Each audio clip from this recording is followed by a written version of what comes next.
ó ní wàdú wọ́n rò wípé ìwọ náà ó padà ṣe kèfèrí báwọn ṣe kèfèrí. ṣé ń tẹ̀lé mi sà? à ń gbọ́ yín. ó wá ní fatakunu sawa'a tó bá fi wá lè mú wọn náà tí wọn náà ti ṣe kèfèrí báwọn ṣe kèfèrí wọn ni ẹ wá di kan náà. ó wá ní fala tattakhidhu minhum awliya'a tó bá ti wá rí bẹ́ẹ̀ mọ́ ní ọ̀rẹ́ díjúdíjú láàrin wọn débi wípé gbogbo tí ó lè jẹ́ àṣírí láàrin ìwọ àtọlọ́hun rẹ̀ ó máa fi hàn wọ́n. hatta yuhajiru àyàfi tó bá tó fi ìntàn ṣe ńlẹ̀ tó padà wá join ẹ̀sìn rẹ̀. hatta yuhajiru fi sabilillah tí tó ń padà fi wá bọ́ sínú ìsìlámù. ó wá ní fa in tawallaw tó bá ti wá di pé wọn ṣẹ̀sìn rẹ̀ òní fakhuduhum gbá wọn mú waqtuluhum kọ́ ọ sì pa wọ́n. ṣé ń tẹ̀lé mi ká lọ bí ọ̀rọ̀ tí mo fẹ́ ṣàlàyé lélẹ́yìí o. ó ní fakhuduhum gbá wọn mú waqtuluhum kọ́ ọ sì pa wọ́n. ní tí mo fẹ́ ṣàlàyé bí ni wípé ṣe rí wọ́n pe kinní kan ní an-nasikh wal-mansukh. kùránì sì ní téèyàn ò bá ní tafsir kéèyàn wọ́n pe kinní kan ní ilmu tafsir. ilmu tafsir yẹn ni pé ìmọ̀ kan tó tún ṣàlàyé nípa bá a ṣe máa ń tú àyà kùránì tí ò kí ń ṣe pé bóyá a kò máa tú bó ṣe wà. ṣé ká gbé tẹ̀fsíìrì yẹn wá ní sà? ṣé ká gbé tẹ̀fsíìrì yẹn wá ní sà? a ní tẹ̀fsíìrì. let him cook ms ẹ jẹ́ kí àfa ẹ ṣàlàyé. I'm not cooking anything. ẹ má bínú àfa ẹ ṣàlàyé náà ẹ má bínú ms ẹ jẹ́ kó ṣàlàyé ẹ má bínú ẹ má ṣàlàyé lọ àfa. because mo ti di ẹnìkan kọ DJ YK nísìnyí I'm not manipulating anything. So I'm just trying to bring out some points out of the verses. ẹ má worry, ẹ fi comment section lé ẹ máa ṣàlàyé yín. ẹ ṣàlàyé yín. ó ní fakhuduhum ẹ gbá wọn mú waqtuluhum kẹ́ ẹ sì pa wọ́n. ṣe rí níbi àyà yìí a lè tú bó ṣe lọ. ìdí ni wípé kódà gan láyé ànábì àwọn tí ò bá ti kọjú ogun sáànábì ànábì ò kí ń kọjú ogun sí wọn. ẹni tó bá gbọ́wọ́ ogun sáànábì nìkan lànábì náà ó parí yóò gbójú ogun dà sí. so èyí túmọ̀ yìí pé tó bá yẹ pé bóyá ẹ mọ̀ pé ẹni tó bá ti jẹ́ ọ̀tá èèyàn tó jẹ́ ọ̀tá fún èèyàn kò sí nǹkan tí ó padà mọ́ rò fún èèyàn kọjá kéèyàn jábọ́.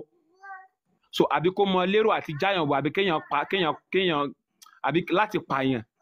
so ó wá lo eléyìí ipe bóyá bí kéèyàn fi prepare ara yẹn kalẹ̀ ipe tó bá di ipe bóyá bọ́n ṣe gbà síláàmù yẹn tán ọ̀dẹ̀ ṣe nǹkan tó fẹ́ ṣe wọ́n lè mọ lérò àti pa tó bá wá fẹ́ dìgbà náà ìwọ náà múra ogun kalẹ̀ tiwọn. so àlàyé bẹ́ẹ̀ ni èkó ṣe pé bóyá kókò díwọ̀n ẹni tí ò ṣèyàn tí ò pààyàn okay you are not practicing my religion now màá kọ̀ mú ẹ máa pa ẹ́.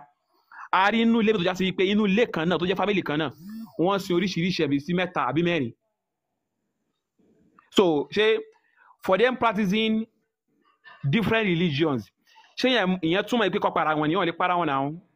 Islam is very ẹ̀sìn kan tó lálàyé nínú ni tó dẹ̀ respect privacy ẹlòmíì. so it's not like pé bóyá tó bá ti rí wọn kó pa wọ́n so wọn ṣẹ́ wọn ọ̀rọ̀ ẹ kí ló fẹ́ pa wọ́n sí. fàyíntà wà láwọ ibẹ̀ yẹn láti máa tú gbogbo àlàyé ibẹ̀ yẹn pé fàyíntà wà láwọ torí pé kí ni wọ́n ti láwọn òṣẹ̀sìn rẹ wọ́n sì láwọn ò fẹ́ tẹ̀lé ẹ̀. so láti ibẹ̀ ìwọ náà ó mọ rírì pé àwọn ẹni yìí ó ṣeé ṣe kó mọ gbèrò àti pa ẹ́ ó ṣeé ṣe kó mọ fẹ́ gbèrò àti ṣe nǹkan tí ò dáa fún ẹ. Get yourself prepared. Fakuduhum ìwọ náà dira kalẹ̀ waqtuluhum tó bá gbọ́ ogun wá ìwọ náà bá wọn jà. Haythu wajadtumuhum. so àlàyé bẹ́ẹ̀ nìyẹn wá ní wala tattakhidhu minhum waliyyan wa nasira. tó bá ti wá dé kí wọn gba sílámù yẹn mọ́ wá gbìyànjú àti mú nínú wọn tí ó mọ̀ jẹ́ ọ̀rẹ́ àyò fún ẹ abẹ́ni tí ó mọ̀ ràn lọ́wọ́. so àlàyé bẹ́ẹ̀ nìyẹn ṣe rí àwọn lápèjúwe yín sìn there are some sentence tó já sí wípé a lè tú bó ṣe lọ tá a bá tú bó ṣe lọ ó máa kò ní mú nǹkan tá a fẹ́ gbọ́ yín bẹ̀ wá. ok lápèjúwe yín sìn irú ẹ̀gbọ́n kan tí ó wà ń bí ó dà pé kí lórúkọ wọn ó dà pé àwọn sì àwọn onímọ̀lẹ́ nípa lárúbáwá díẹ̀ kí lórúkọ wọn gan-an ó dà pé àwọn ọlọ́run sọ bá mi sọ̀rọ̀ lẹ́ǹkan yẹn ẹ jẹ́ ẹran mi ti lórúkọ wọn yẹn. ẹ dákun ẹ má jẹ́ kí àlàyé pọ̀ jù lọ tẹ́psìrù tẹ ṣàlàyé nísìnyí wọ́n lè mú tẹ́psìrù jáde tí wọ́n bá ti tú kúránì sọ wọ́n sì mú tẹ́psìrù jáde láti fi tú kúránì láti fi lè ṣàlàyé rẹ̀ wọ́n á máa fi kúránì tú kúránì wọ́n á sì máa fi àdísì tú kúránì. so tó lè rọrùn náà nísìnyí kéèyàn máa lọ ní àlàyé púpọ̀ lórí ẹ̀ náà ni wípé a lè sọ̀rọ̀ láti ìfẹ́ nú ara wa wípé bóyá nítorí wípé kò pìpì ara rẹ̀ kalẹ̀ tí àlùkùránì máa fẹ́ ṣàlàyé fún ọ pé kò pìpì ara rẹ̀ kalẹ̀ torí kí wọ́n lè fẹ́ ṣe aburú sí ọ ó ní bí ó ṣe gbé bọ́ níbí ó sọ fún wọn wípé báwùsù ń gbá wọn mú ìyẹn ni wípé ó jẹ́ ẹ kí n wá ṣàlàyé kan fún yín ẹ kí n ṣàlàyé kan fún yín ṣe rí èmi tí mò ń sọ̀rọ̀ yìí tó bá yẹ pé a fẹ́ sọ̀rọ̀ nípa ilmu lóga ọlọ́run fún mi níyànjú mo mọ̀ nípa lóga dáadáa. àfa ìjọ ní sùúrù níta fẹ́ gbọ́ ẹ ti sọ fún wa ẹ ṣe pàwọn la fẹ́ gbọ́ ń bẹ̀ Kùránì kan pààyàn tí ó bá ti ṣẹ̀ sí ní simple ẹ má wulẹ̀ yìí lọ́bí ẹ má yìí láṣọ mọ́ ẹ má fàtà ẹ má fi tòmátì sí Kùránì kan pààyàn ló sọ ó tán ẹjẹ́ ẹnì bọ́lẹ̀ báyìí ẹ bọ́lẹ̀ báyìí oníkan pààyàn ló sọ apààyàn ní Kùránì ọ̀nà kọ́kọ́rọ́ àbí kóyọ̀ káàkiri gbogbo Nàìjíríà. Ibn Zur ọ̀rọ̀ yẹn bó ṣe wà ní nísìn ọ̀rọ̀ yẹn ò gbé tí gan mú apè nǹkan Ọlọ́run tó dáyàn ó wá sọ fún ọ pé tí lágbájá Ọlọ́run akọni aláàní ṣe bó ṣàlòun náà òṣà Sáúdí ni kì í ṣe Ọlọ́run báwo ó máa pa láàánú Ọlọ́run. tó bá ti gba tòun ta ló dá wọn ṣe bóun ló sọ pé òun dá wọn. bóun ló dá wọn ẹni tó pa wá. kí wọ́n dá lágbájá. ẹ̀rí bó ṣe pọ̀ tó kọ́mọ sí ilé kéwú tó ń kọ́mọ bí ọmọ ọdún kiri ilé kéwú ni àwọn olódùn onírò oníṣòjì Ọlọ́run. sọ̀rọ̀ yẹn náà dùn létí ẹni tó dá yẹn. aláwọ̀ tó Ọlọ́run sẹ́ ìgbìyànjú burúkú lálà ẹranko kan ló ń pèbẹ̀ tó ń sìn lu wọn ni aláwọ̀ jọ Ọlọ́run. ni mo dá lágbájá o kò wá ṣe tèmi ó yá mu wá ràn wọ́ lọ pa tí ò bá ti ṣe tiẹ̀ ó yẹ kẹ́ ti mọ̀ wípé ẹni yẹn gẹ́gẹ́ ló fọ́ọ̀mù kínní yẹn fún alára rẹ̀ wípé ó sọ pé Allah ló ní kóun lọ sí. kò make sense. ànábì yẹn rọ́bìṣì ni kò wáyé wọ́n kàn kọ́ rọ́bìṣì ń pa ẹ̀ ní ànábì ò wáyé kankan kò tẹ́ tó bí wèrè táwọn ìgbà wáyé kó tiẹ̀ náà ó sì pé nǹkan ẹyọ kan tó jẹ́ tiẹ̀. ẹ jọ ṣé mo lè sọ̀rọ̀ kan ṣé mo lè sọ̀rọ̀ kan. kò sí tó fẹ́ sọ ó ṣe ètò bá sọ náà ti tó máa lọ báyìí ṣe ètò afẹ́ kan. ẹ̀yin ń bú gbogbo èdè ẹ̀ ń bú gbogbo àwọn. bàbá ẹni àfa ẹ jẹ́ ká fún àfa lè sí nǹkan tí wọ́n kà fún wa káwa náà ká nǹkan tó wà ń bẹ fún wọn gbogbo ayé.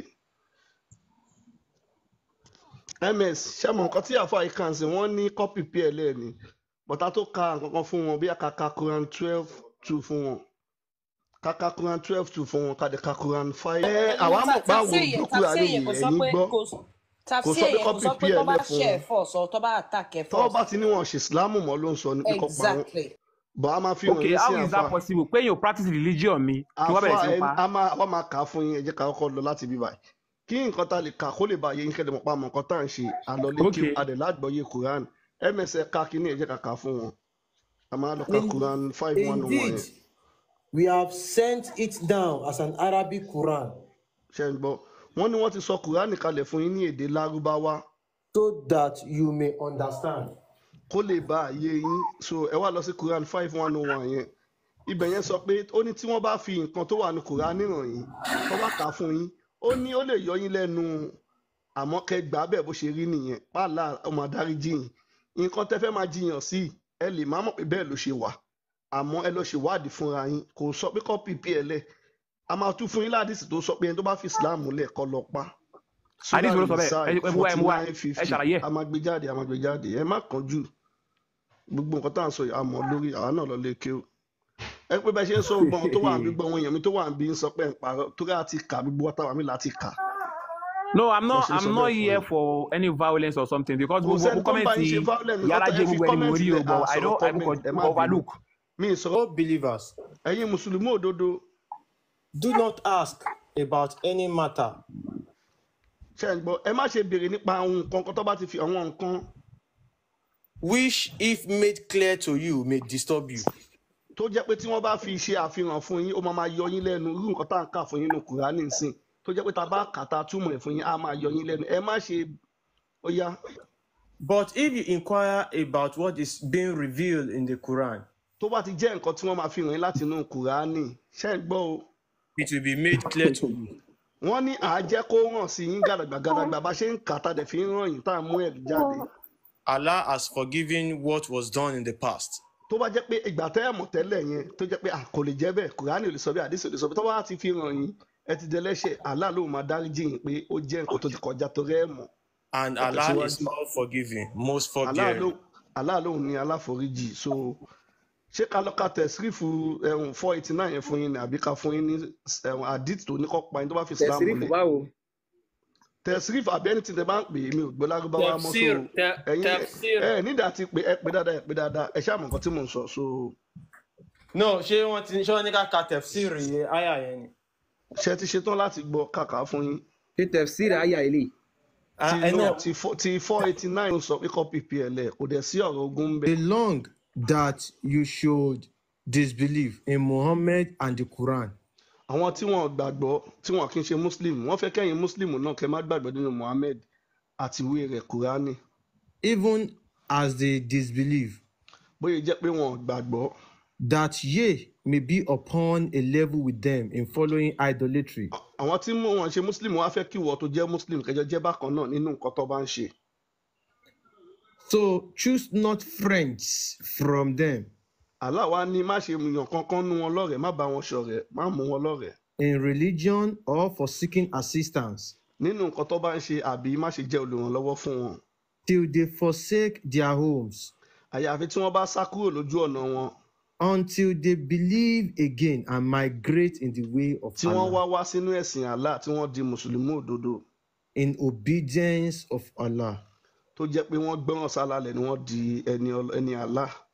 If they turn back. Tí wọ́n bá yí padà tọ́lọ́hun ò ṣe mọ́ ṣáfà ṣe ń gbọ́ wà yín muslim tẹ̀ wá ní. Tó bá wá yí padà tọ́lọ́hun ò ṣe mọ́ nínú ẹ̀sìn Islam tọ́lọ́hun ò ṣe mọ́. Then take them. Ẹ jí wọn gbé. As prisoners.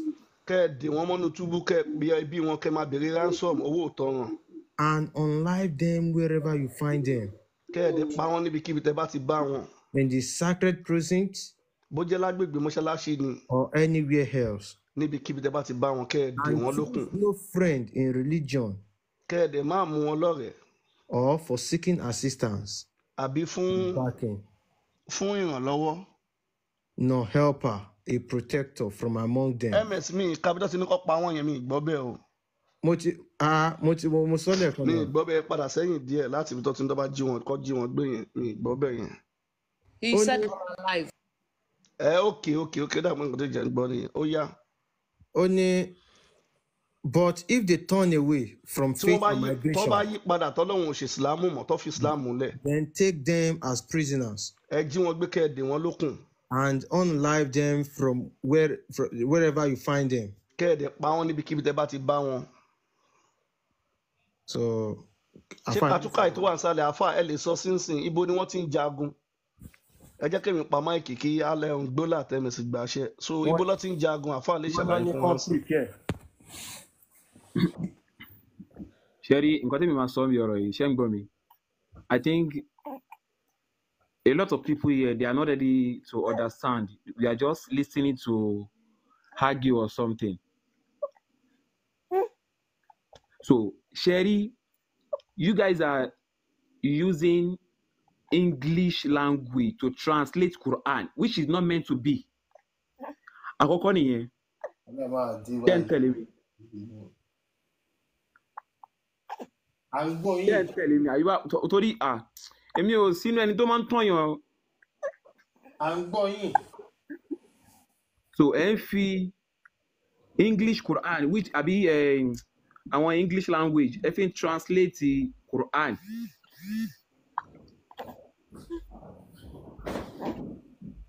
Lẹ́yìn tó yá even gbogbo àwọn ahadisi yìí eléyìí tẹ kà yìí nsìn. Hadisi kọlaka afa. Hadisi kọlaka. Tẹfsiri Jalalayn. Afa ẹni sọ afa hadisi kọlaka. Tẹfsiri ni mo ṣe rí nsìn ni. Ẹni kọ́ àwọn èèyàn má bínú ẹ ti fẹ́ ṣe àwọn èèyàn lọ́nà pẹ̀lú nǹkan tẹ sọ́nsìn. Hadisi kọlaka fún yín. Bí ti bá wọn ṣe ní kọ́ má bínú torí kí ni. Ẹ ti fẹ́ ṣe àwọn èèyàn lọ́nà ẹ ládìsí la kà fún yín kò dẹ́ ṣe hadisi lélẹ̀ tí wọ́n àwọn àjò yín. Àwọn òṣìyàn lọ́nà mi kọ́ tá bá gbé síta la máa sọ. Báyìí sẹ́yẹ́ kí wọ́n fi hadisi rẹ̀ ẹni tó kọ́kọ́ wọlé ẹni tó kọ́kọ́ wọlé before me ẹni tó wọlé before me ẹni tó wọlé before me. Àfa ẹni tó kọlọpẹ ya ẹ má bínú díẹ̀ kọlọpẹ àfáà tó wà lókè ní kò síbi tí wọ́n ti ní kó pààyàn àti kati Quran tí àdìsí lélẹ̀ ń sìn ms ó yẹ ká. The messenger Ibn Abbas said. Ibn Abbas wípé. The messenger of Allah said. Muhammadu sọ pé. Whoever changes his religion. Ẹnikẹ́ni tó bá ti fi ẹ̀sìn ẹlẹ́ ẹ̀sìn Islam tó fi sílẹ̀. Wọ́n ní kó pa ẹ pa.